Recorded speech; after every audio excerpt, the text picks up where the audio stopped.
Everybody, welcome back to another episode of the Fearcast. This is the podcast dedicated to OCD, anxiety spectrum disorders, and getting your life back. I'm your host, Kevin Foss. I'm a licensed therapist specializing in OCD and anxiety disorders. Thank you all so much for joining me for this episode. So for those of you who are new, this is a question and answer based podcast where you get to send me, the therapist, questions about, guess what? OCD and anxiety stuff, and I will read it, consider it, and likely put it up on a future episode, just as I am doing today. If you want to send me a question, go over to fearcastpodcast.com, click on the Submit a Question link, and follow the directions, send me that question. If you would like to jump to the tippity top of that list, you can send me an audio question, and I will record that a lot faster, which is what's happening today. You can send me your recording over at the Submit a Question link at Fearcast Podcast. You can also send me that recorded audio just to questions@fearcastpodcast.com. You can also go over to Instagram, which is probably the easiest way to do that. Just send me a direct message over there. I am Fearcast Podcast over at the Instagrams. And you can send me an audio in the DM. Just click on the little microphone thing, record the thing. I will get the thing, and I will put the thing up on this thing. What will usually happen again is that they have you record in like minute snippets, but I, through the magic of technology, edit them together and it sounds like one question. For the most part, my editing skills are only so good, but you know what? It's the best I can do. And isn't that pretty sad? So, and I'm quoting from my colleague of mine, the great and powerful Kelly Frankie, told me about a Instagram thing that Stuart from the OCD podcasts, it's a lot of connections right there, called, oh my gosh, is it called demotivational? Oh no, this is terrible that I'm forgetting the name of it. This is completely useless. Moral of the story is disappointing affirmations. I giggled way too much with this. So thank you, Kelly. Thank you, Stuart. Go check them out. They're a delight. If you want to giggle at what looks like and sounds like something that should be encouraging, and yet it is not, it is that. To that end, if I'm making recommendations, ADH Dinos is another one of my favorites. Go check them out. Very, very funny stuff. I'm using some of their memes or some of their comics in my talks this summer for the conference. To that end, everybody, if you are going to be going to the IOCDF conference this summer in San Francisco, I will be there. I'll be giving a couple of chats with various folks. You can find me, say hi, high-five me, shake my hand, or ignore me. Just promptly ignore me at every turn, and that will also be acceptable and understandable. So, but if you're going to be there, it'd be awesome to see everybody. It's going to be super fun to go again this year. So, I think that's all I got. Oh, thank you all. For those of you who listen and those of you who showed up to the various OCD walks, I know it means a lot to the IOCDF. I know it means a lot to the individual affiliates. I think it means a lot, and I hope it means a lot to the individuals who went to know and to see very clearly who is supporting, and that there is a community, there is a body of people getting together to show support and encouragement and knowledge and understanding and compassion and love for those who are in the OCD and anxiety community. That is what I think the walks do very, very well. And I'm so sorry, I forgot this person's name, but to the person who at the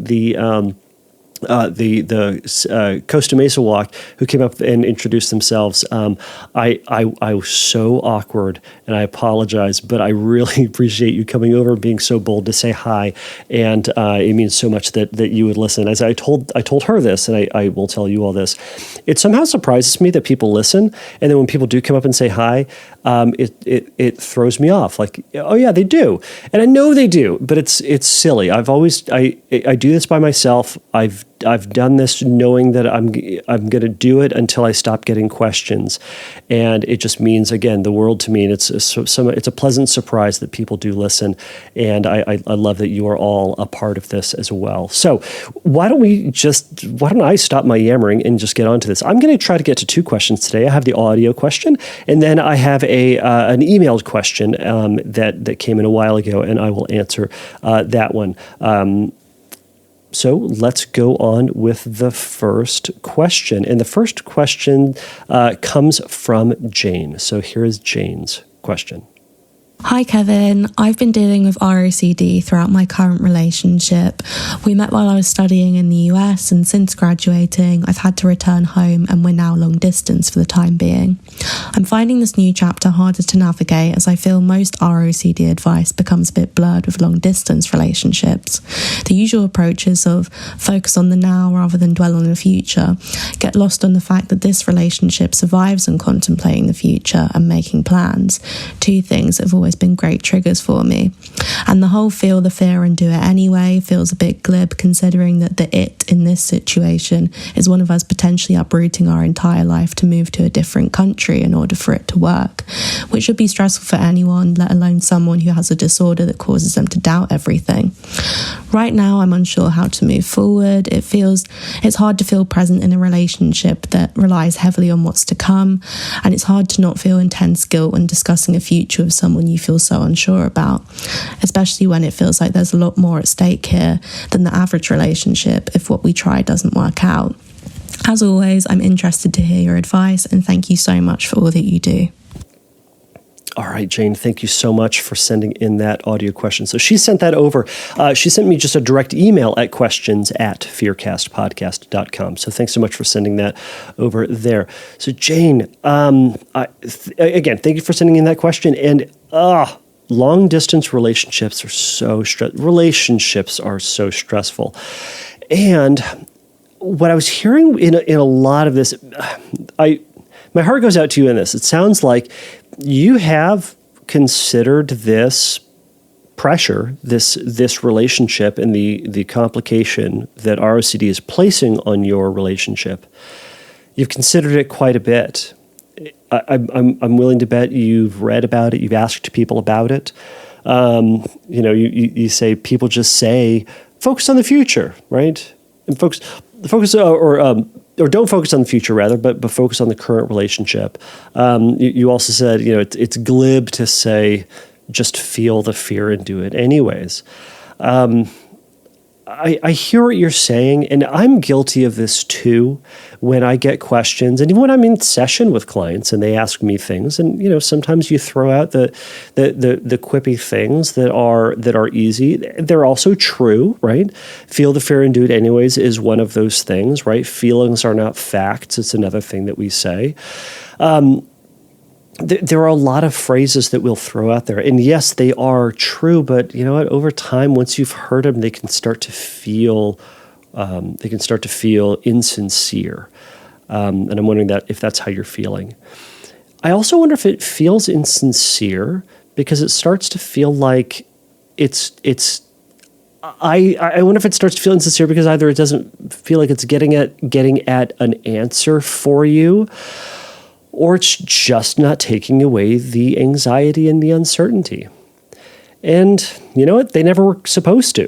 And I'm not saying that is what's happening, but I'm wondering if the hope was some of this advice and guidance was going to give you a clear direction on what to do in the relationship. It sounds like your two main questions are basically, how do you move forward? You added that. So you said you also said you're kind of struggling to maintain or struggling to remain present in the relationship. Sounds like you're kind of going off into anxiety land and thinking about what's going to happen and what are the repercussions and how is that all going to fall apart, et cetera, et cetera. You said it's hard to not feel guilt when discussing the future with someone you feel is so uncertain about. Right. That's kind of what ROCD does. Within ROCD, there's going to be this default complex emotional place that you're in. You're both in love with this person. You love them, or you very much like them, and you are making plans for the future. You're thinking about where you two are going to go in the future together, what type of life that you want to have. You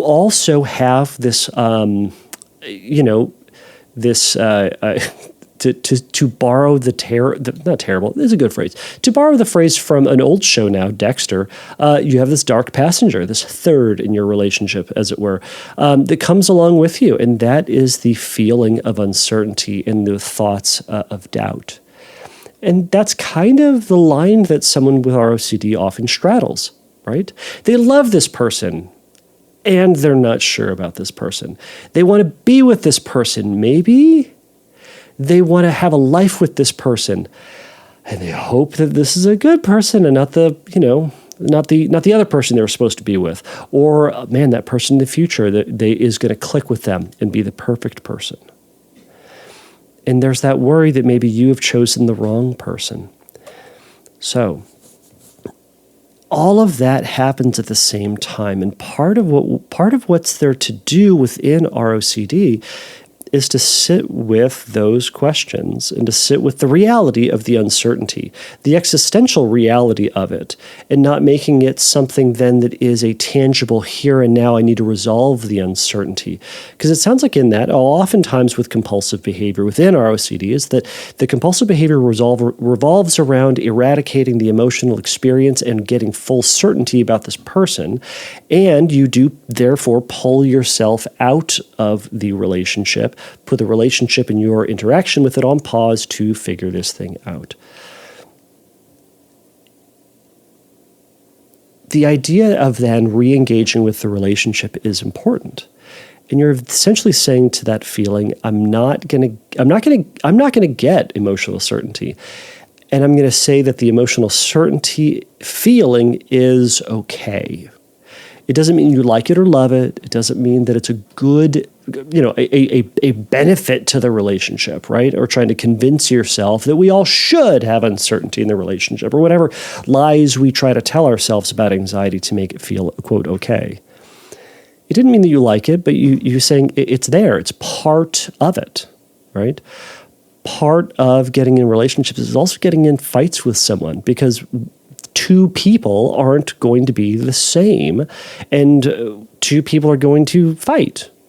We all know that as a default within a relationship. Now, sometimes we're going to fight more than other times, and other relationships are going to fight more than others, but it's part of it. If we can accept that uncertainty, if you, Jane, can accept that uncertainty as a default, just part of where you're at, can you then let go of trying to get the uncertainty or trying to get rid of the uncertainty? Can you then say part of the musical chairs of my relationship isn't trying to fight it or fight my experience for the one chair that's there, for the one thing that is possibly there, but to say there can be two chairs and two players here. The other player is uncertainty, and you as the other. So we're not fighting that feeling. It's casually acknowledged. They happen to be there. They are neighbors, but they aren't. They aren't. Warring countries, right? It's going to be there. You acknowledge that you have that feeling there.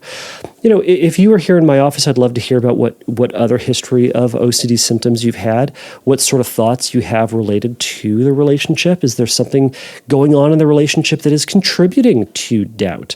Either this was a question on the podcast or a question from a client, but I think or a question I heard somewhere. But it was like, yeah, they had questions and doubts about the relationship, but the partner was also acting super sketch. And, from an outsider's perspective, it sounded sketchy. So are there things that are contributing to it? Now, I don't necessarily know, Jane, if there are, but that would be some of the stuff that I'd want to be working on to kind of elaborate on, right? Has this pattern always been there? Has there been these questions of doubt? Is there a pattern of anxiety and uncertainty, right?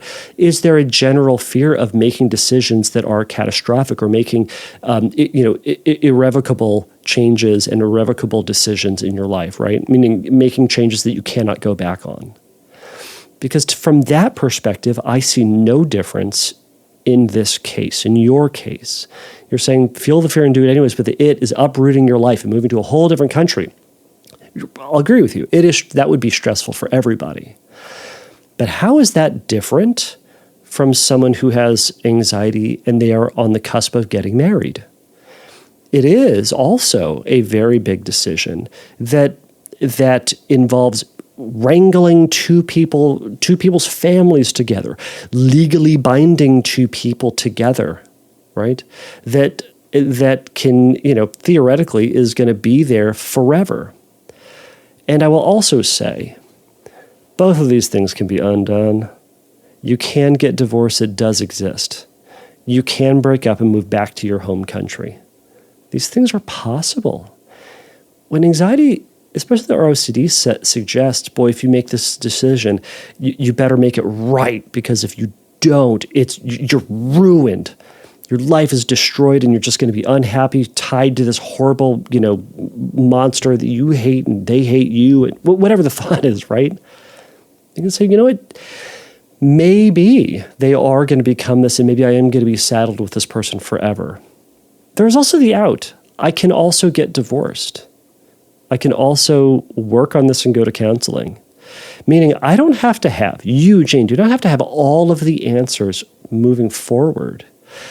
But instead, do you have confidence that, if it were to hit the fan, as it were, could you handle it? What would you do? If things started to go south, what would you do?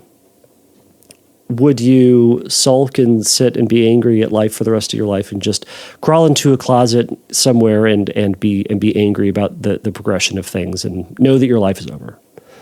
Or would you say, gosh, this sucks, and I'm going to reach out to friends and talk to them and try to talk about it? I'd go to couples counseling.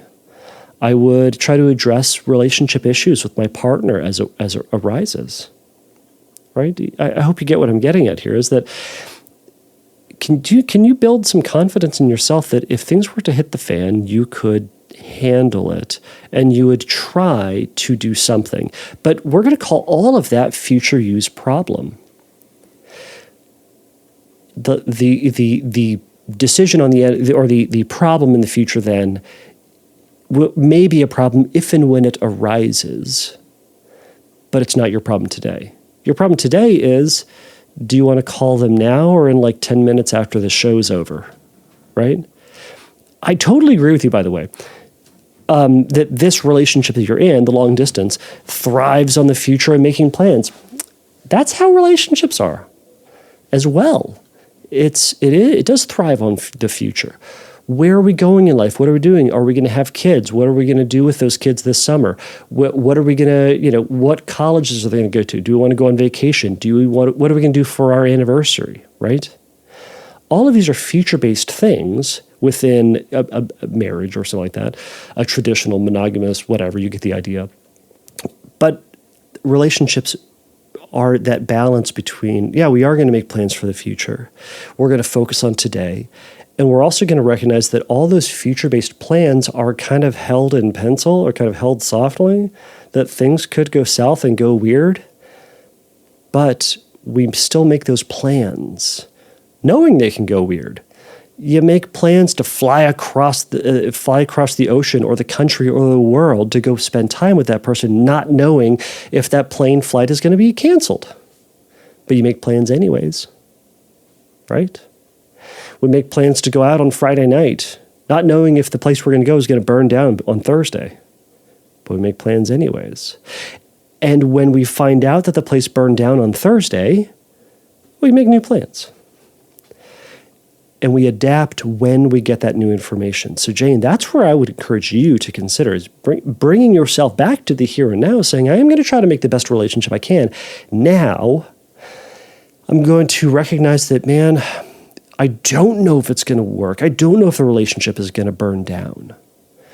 But it hasn't yet. But I'll deal with it when it does burn down. And I'll make other plans when it does. It's one of the ways that we let go of the responsibility of fixing things in the here and now.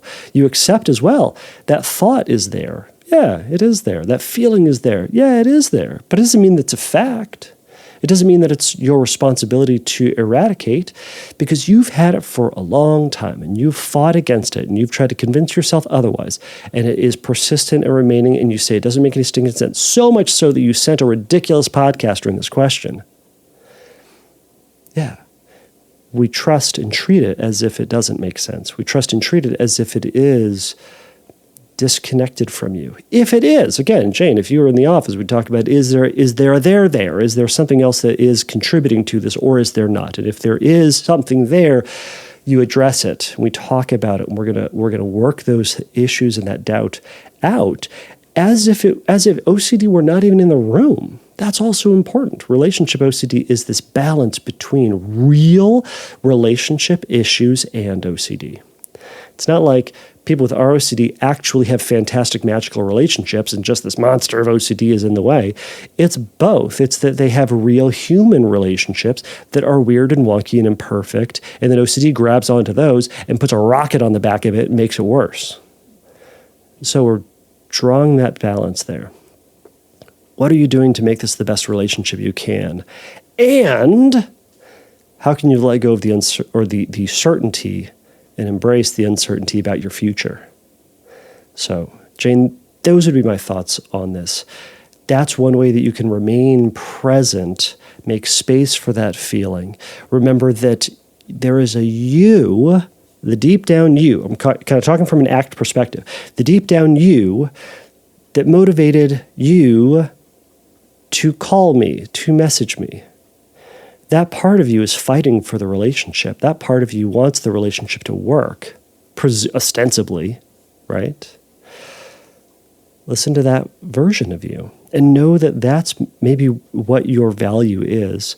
So then, despite the feeling, what direction would you go in? What could you do? Where would you want the relationship to go if the anxiety was not there? And that is how you slowly start taking steps towards a value. So, Jane, I hope that helped. I'm going to leave it there since I've done a lot of yammering on. Obviously, you could talk about exposure and response prevention. You could talk about couples counseling. We could talk about specific cognitive restructuring exercises, right? But a lot of what ROCD's treatment, from my perspective, can be worked on with is ACT, and is accepting the presence you're in, the realities of what relationships are, and progressively moving towards a relationship that you desire. And knowing that a lot of relationships don't work. I love the line from Dan Savage. Every relationship you're ever going to be in is going to fail until one doesn't. And I'll add to that. That one will fail too, because one of you will die. And you know what? Then the relationship's over. So this one might end too. Or won't. But we can't then sit with this needing to know the exact timeline and the exact expiration of it before we keep moving in it, because otherwise we've already signed its death warrant. It's a very weird way to say that. So again, Jane, to that end, I'm just going to back out of this. So thank you so much for the question, and I hope that was helpful. So I'm going to jump into this next question. It's one of those ones where I'm going to have to do some reading, so I apologize for my terrible reading skills. So here we go. This is from Chloe. Chloe says, hey there, I've been a long-time listener of the pod, and it's been a tremendous help in my recovery. My question is, can you get obsessed with recovery to such an extent that it becomes a new compulsion? I've been doing ERP on my own for a while since I haven't been able to go into therapy, and due to the fact that there is virtually no one in my country who specializes in ERP and OCD treatment. The first few months were okay. I managed it quite well following the advice of books and the IOCDF website. I have contamination OCD and reading OCD. I've been exposing myself to, quote, dirty surfaces and not washing my hands afterwards or washing them as little as possible. I've also stopped all the rereading. But in the last 2 months, I've noticed that my obsession has changed, and now it focuses on my recovery to an excessive level. Now I go out of my way not to wash my hands, but every time I'm forced to wash my hands, when I either enter a shop or something, I get real upset. And on some occasions, I even have an anxiety attack and break down in tears because my brain tells me that if I wash my hands once, that I'll have to do it twice. And in no time, I will fall back into my old patterns and wash them compulsively again. The same is true with reading, or I suppose rereading. reading, but they said reading. Anyways, in school, I have to take tests, and I can't bear having to reread even just a little small line. When I read instructions, I'd rather make up stuff rather than go back and read the step again. When I read labels, I would make sure to never reread, even if it's important stuff like the dosage. I suppose label on like medication and stuff. Reading stuff, important stuff like dosage. Now I feel as if avoiding rereading and washing my hands as much as I can feels more like a compulsion than a recovery process. No human can possibly go their whole life without rereading, not even once, or without washing their hands, not even once. It's just a very thin line between sanity and insanity in my mind. One misstep in my life could go back to OCD mode, and I hate not being able to read anything or go outside due to my fears. Can you give some advice on this? And I do wonder if others struggle with this during their recovery. Thanks a lot. Chloe, yes, they absolutely struggle with this. My question is, let's see, you said, can you get obsessed with recovery to the extent that it becomes a new compulsion? Yes, absolutely, that can become a compulsion. Sometimes we'll call this a secondary or a secondary obsession, or a second tier or second level extension or obsession. Come on, words. I can word today. Anyways, it can become a second level, second tier, whatever I called it the first time, obsession. We're obsessing about now our obsession. Recovery for some folks becomes the most important thing to them, right? And that's what we talk about. OCD latches onto the thing that you value the most.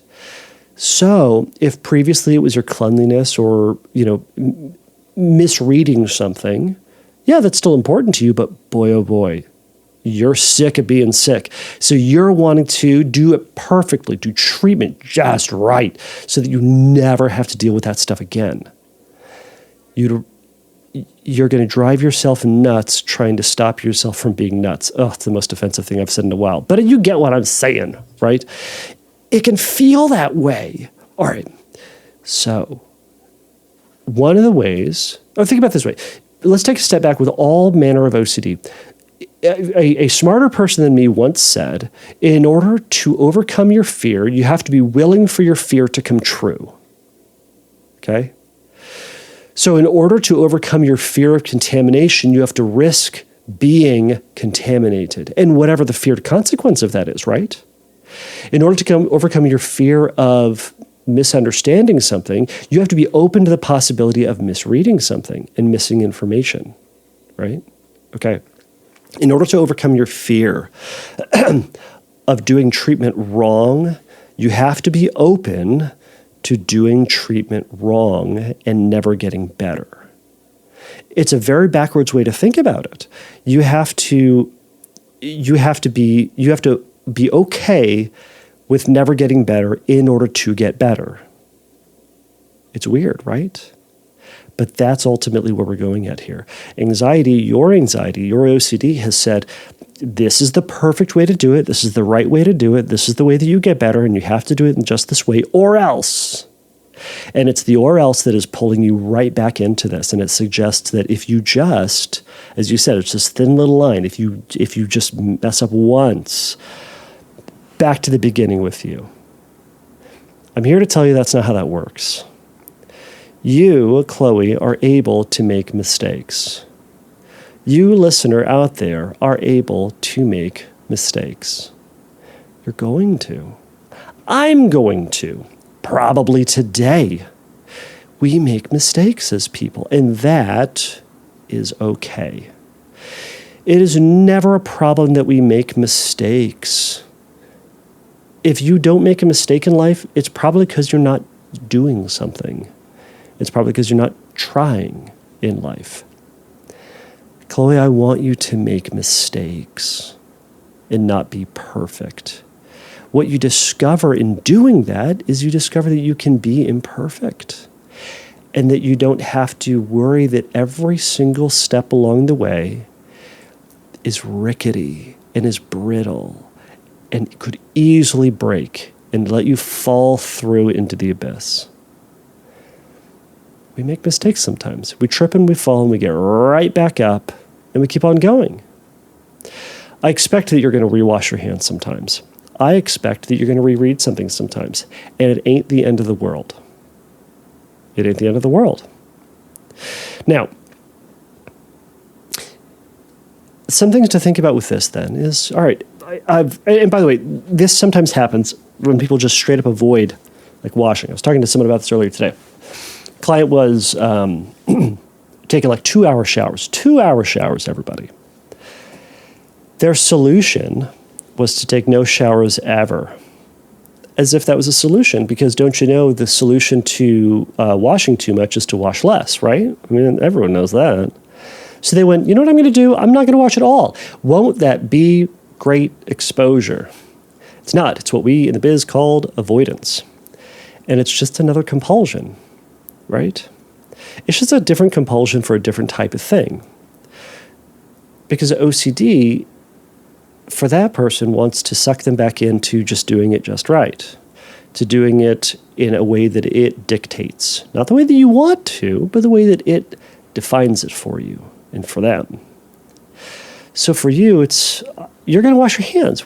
We should wash our hands, everybody. It's important, right? In a reasonable manner. Now, reasonable is going to be up for interpretation, but whatever. Go with the 30 seconds, happy birthday twice, or whatever it is that CDC or whatever country you're in says. It's going to be kind of like that. And then anxiety is going to say, but you have to do more. Okay. Whatever amount you've decided, OCD wants you to do a little bit more. Now, let's say you did exactly what OCD wants you to do. It will be happy for about 30 seconds, and then it will say, oh, gosh, you know what, Chloe, why don't you do just a little bit more? Just a little bit more. Okay. We're backing up. You and I are deciding what it is that we're going to do. Not what's, quote, right, especially according to OCD. We're deciding what we're going to do, whether it's right or it's wrong, cosmically or OCD-wise. This is the way we're doing it. If you were going to wash your hands for 30 seconds, that's what you're washing your hands for, period. Hard stop. If you're going to read once, you're going to read once. Now, by the way, sometimes we're going to read twice, and sometimes we're going to just read once, and we're going to keep moving on. In each of those examples, rewashing or rereading the compulsions, right? They don't fully 100% accomplish the thing that it says it's going to do. The function of that compulsion is deceptive and a lie. You could wash your hands for an hour and still miss bacteria. You could wash your hands for an hour and still get sick, right? People wash their hands so much that their hands crack and bleed, and they get infections through the cracks in their bleeding. Guess what? Compulsion of washing did not help. All it did was help anxiety. It didn't help them not get sick, is what I'm trying to say. Okay? You could read and reread and reread and still mess something up, or miss something, or misunderstand something. What we're trying to do with this is resist the urge to be perfect and to get it totally right. So we're risking making mistakes and being wrong and being open to making mistakes, which is the same position that everybody on earth is ultimately in, Chloe. And that's where we're trying to be. So, what are some things that you can do about this? Well, it can depend. Well, first off, the main mindset is be open to making mistakes. Okay?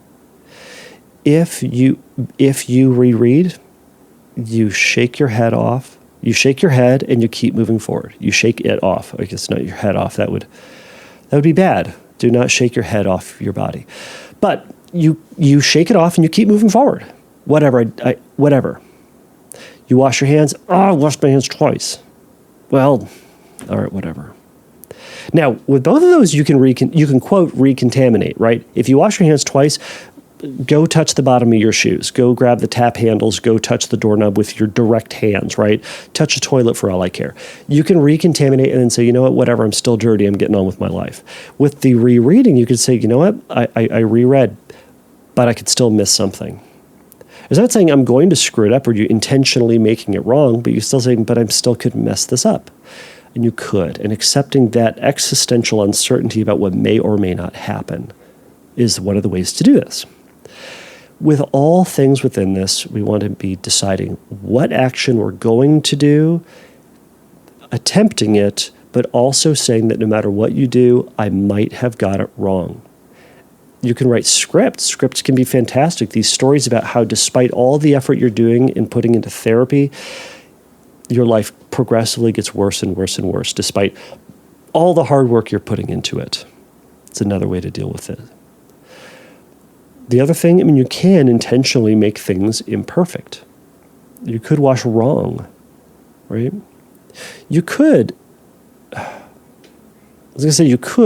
misread something. But it also sounds like what we're trying to do with the misreading is just be open to the possibility that maybe you read it wrong. So whether or not you read it once and I suppose it'd be, depending on, this is the problem with not having people in the room. For a client, I could certainly imagine the exposure being, you're going to read the instruction once and you're going to do it. Whether or not it's right or wrong, accepting you may have got it wrong. Or you may have nailed it, but you could have gotten it wrong, right? And if you happen to reread it out of compulsion, you're still going to remind yourself, well, all right, I messed up and I might get this wrong. But we're letting the wrongness be future use problem. Yet again, right? Future use problem. We'll have to see what happens. So I hope a lot of this makes sense. This would be one of the ways that I would start to approach this, is the openness to being wrong. And how can you kind of put your head in that space that maybe you're going to do things incorrectly, and maybe, and again, to that point, that you never get better, right? You do ERP and you try to do it perfectly. You do exactly what your therapist says and exactly what the book says. And you just continually get worse and worse and worse and worse and worse and worse. So that would be one of the approaches to do. So, but again, I would love to hear feedback from other people. If there was something that I missed or something that you wanted to add for Chloe or for Jane, let me know. And this would be the time that I should slide in that music. So thank you all so much for joining me for this episode. Please remember that the Fearcast is not a substitute for psychotherapy. If you need a little bit of help in your recovery, go over to fearcastpodcast.com, and there's going to be a link that says find help. There's going to be some stuff that will be able to point you in the right direction there. If you are going to be in San Francisco in the next couple of weeks, drop by, say hi, come and find me. I will be the person who looks lost and confused, probably. But if you're going to be there, awesome. And it's going to be a fun opportunity for everybody. So why don't I leave it there, everybody? Until next time, take a risk, challenge yourself, and don't take your brain too seriously.